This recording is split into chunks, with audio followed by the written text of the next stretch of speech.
The girl's breath came in sharp gasps against Josiah's calloused palm. Through the gaps in the feed shed's wall, torchlight swept across the yard like searching fingers.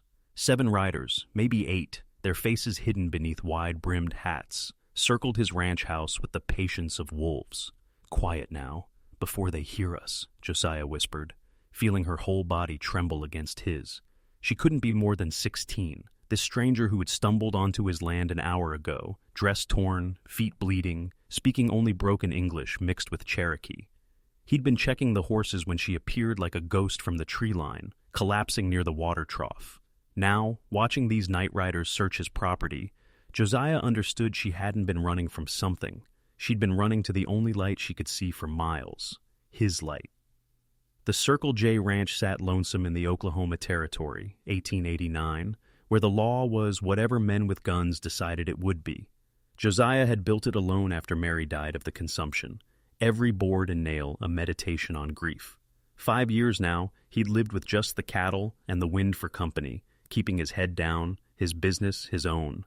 The lead rider dismounted, spurs singing a metallic death song. Even in darkness, Josiah recognized that swagger. Frank Dalton, who ran the territorial militia like his personal army. The kind of man who collected scalps during the Indian Wars and kept collecting them after. "Matthews!" Dalton's voice cracked like a bullwhip. "Josiah Matthews, come on out, friend. Need to discuss some business with you." The girl made a sound, half sob, half prayer. Her fingers dug into Josiah's arm hard enough to bruise. In the moonlight filtering through the slats, he saw her face clearly for the first time. Young, terrified, but something else too. Determination. The same look Mary had and the doctor said she had 3 months to live, and she'd lasted 18. "We know you're here," Dalton continued, pleasant as a snake. "Saw your lamp burning. Just want to talk about a certain piece of property that's gone missing from the reservation. Government property." Property! Josiah's jaw clenched. They weren't even pretending she was human. The girl whispered something urgent in Cherokee, pointing at her neck. A leather cord hung there, holding something wrapped in doeskin. She pressed it into Josiah's hand, her eyes pleading. Heavy footsteps on the porch. They were going inside his house. Soon they'd search the barn, the shed, everything. Josiah counted the bullets in his Colt. 6 shots, 8 men. The mathematics of the frontier, where courage and lead rarely balanced. "Found something." One of Dalton's men emerged from the house, waving a piece of fabric. The torn piece of the girl's dress caught on the porch rail. "She was here." Josiah felt the girl stop breathing entirely. His mind raced through options, each one ending with someone dead. He could give her up, claim ignorance, live to see another sunrise. It's what a smart man would do, what a living man would do. But then he felt the weight of the object she'd pressed into his palm. Through the doeskin, the shape of a locket, he thought of Mary's locket, buried with her, holding a curl of their baby's hair. The child who had lived just 3 hours. "Matthews!" Dalton's patience was wearing thin. "Don't make me burn you out. You're harboring a fugitive, a thief, and a murderer." The girl shook her head violently. She pulled up her sleeve, revealing deep whip marks, some fresh, others scarred over. She pointed at Dalton, then at the marks, her meaning clear. Josiah had heard rumors about Dalton's collection camps, where Indian girls disappeared.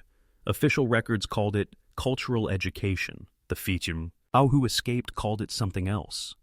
"I'm going out there," Josiah whispered. "You stay hidden. No matter what happens, don't move. Don't make a sound."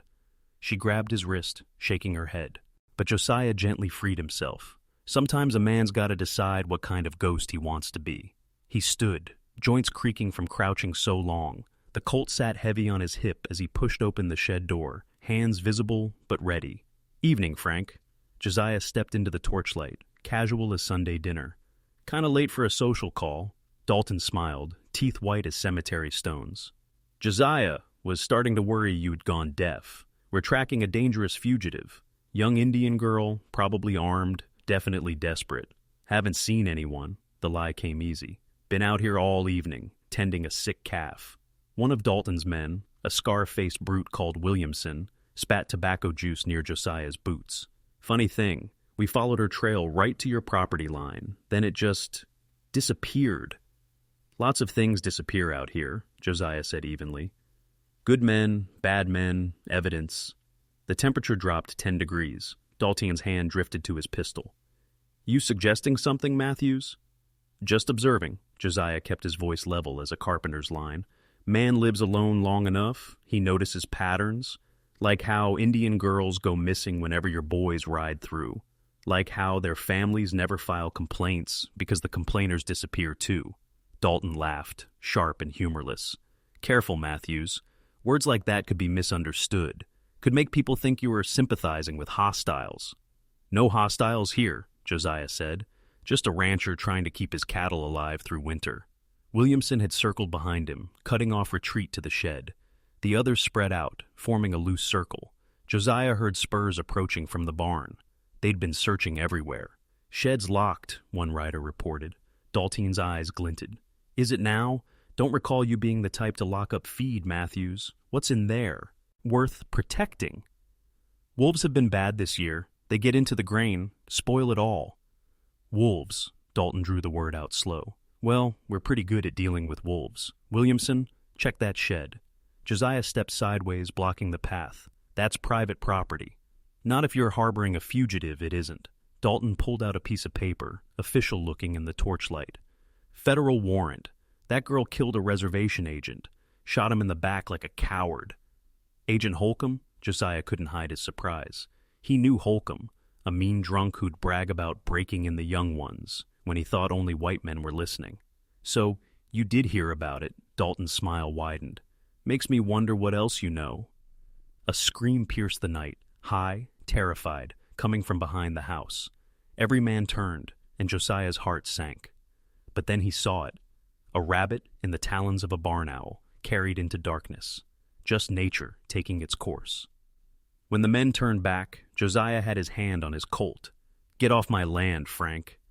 The silence stretched a tighter than wet leather. 8 guns against 1. But Josiah had something they didn't. He wasn't planning to survive this. You really want to die for some Indian girl? Williamson asked. One you don't even know? No, Josiah said truthfully. But I'm willing to die to stop men like you. Been willing for a while now. Just needed a reason. Dalton studied him, reading something in Josiah's eyes that made him step back. Search the shed. If she's not there, we leave. If she is, he shrugged. Well, then Mr. Matthews here will have made his choice. Josiah heard movement in the shed, the girl shifting, trying to find deeper shadows. His finger found the trigger. First shot would be for Dalton, second for Williamson. After that, it was anyone's guess. The shed door splintered under Wildy's. Williamson's boot. Wait! The voice came from everywhere and nowhere. Every gun swung toward the darkness beyond the torch circle. I'm coming out! A figure emerged from the shadows near the barn. Not the girl, but an old Cherokee man, weathered as prairie stone. He walked with a carved stick, each step deliberate, ceremonial almost. Joseph Crow Feather, Dalton snarled. Should have known you'd be involved. The old man ignored him, looking straight at Josiah. Mr. Matthews doesn't know anything. The girl you seek came to me. I sent her away, told her to run north. Lying Indian. Williamson raised his rifle. No! The girl's voice clear as morning birds. She stood in the shed doorway, chin raised, tears streaming but back straight. No more lies. No more running. She spoke in English now, accented but strong. I killed Holcomb, shot him 3 times. Once for my sister who disappeared last spring, once for my cousin who came back broken, once for myself. Josiah moved between her and the guns, but she stepped around him. I am not property. I am Morning Star, daughter of Black Elk, granddaughter of warriors. You're a murderer, Dalton said, but something in his voice wavered. Morning Star pulled out what she'd been hiding. Not a weapon, but a leather journal. This was Holcomb's. Everything he did, he wrote down. Names, dates, where the bodies are buried. She looked at each man. Your names are in here too. Some of you bought girls, some of you killed them. The circle of men shifted uneasily. Josiah saw fear replace arrogance in several faces. That's evidence in a federal crime, Dalton said, reaching for it. Yes, Joseph Crowfeather agreed, which is why I've already sent copies to the federal marshal in Fort Smith, and to the newspapers in Kansas City, and to certain senators in Washington who are very interested in territorial corruption. The old man's weathered face cracked into a smile. You can kill us all tonight, but the truth is already riding. By week's end, every decent person in 3 states will know what you've done. Josiah felt Morny, and Star's hand slip into his, not grabbing in fear, but standing together. He squeezed back, remembering Mary's hand, cold at the end, but still holding on. "You're bluffing," Williamson said, but doubt colored his words. Joseph pulled out a telegraph receipt. Even in torchlight, the federal seal was visible. "Sent this morning from the Bartlesville office. The marshal's probably halfway here by now." For the first time, Josiah saw real fear in Dalton's eyes. Federal marshals meant real law, real consequences, the kind that ended with ropes and gallows. Dalton's men looked to him for orders, but the certainty had drained from his face like water from a broken barrel. In the distance, Josiah heard something that made his heart leap. Hoofbeats, lots of them, riding hard from the east, the direction of Bartlesville. "Boss," Williamson said urgently, "we need to go." "This isn't over," Dalton snarled at Morning Star. "Federal marshals or not, you killed a government agent." "Self-defense," Joseph Crowfeather said calmly. "The journal describes what he was doing when she shot him, what he was trying to do to her. Any jury that reads it will call her a hero." The hoofbeats grew louder. Torches appeared on the horizon, a line of light approaching fast. "Mount up," Dalton commanded. His men scrambled for horses, fear replacing swagger. As Dalton swung into his saddle, he looked down at Josiah. "You've chosen your side, Matthews. Remember that." "I'll remember everything," Josiah promised. "Every face, every name, and I'll testify to it all." Dalton spurred his horse viciously, and the night riders scattered like roaches from lamplight. Within minutes, only dust and the smell of torch smoke remained. Morning Star collapsed against Josiah, the strength that had held her upright finally failing. He caught her, held her while she sobbed. Not from fear now, but release. "Than, Q," she whispered. "Don't thank me yet," Josiah said, watching the approaching riders.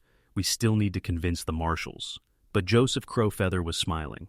"I don't think that will be a problem." The lead rider wasn't a marshal at all. It was Judge Isaac Parker himself, the famous hanging judge, surrounded by a dozen deputies. He dismounted, his face grim but satisfied. "Mr. Crowfeather's telegram was quite illuminating," Parker said. "We've been looking for evidence against Dalton's ring for 2 years. He turned to Morning Star. "Young lady, you're either very brave or very foolish." "Both," she said, finding her voice again. "But I'm also free," Parker nodded. "That you are, and you'll stay that way. I'm appointing you and Mr. Crowfeather as federal witnesses. Anyone who touches you will answer to me personally." 6 months later, Frank Dalton and 3 of his men hung for their crimes. The rest fled to Mexico or deeper into the territories where law hadn't yet reached.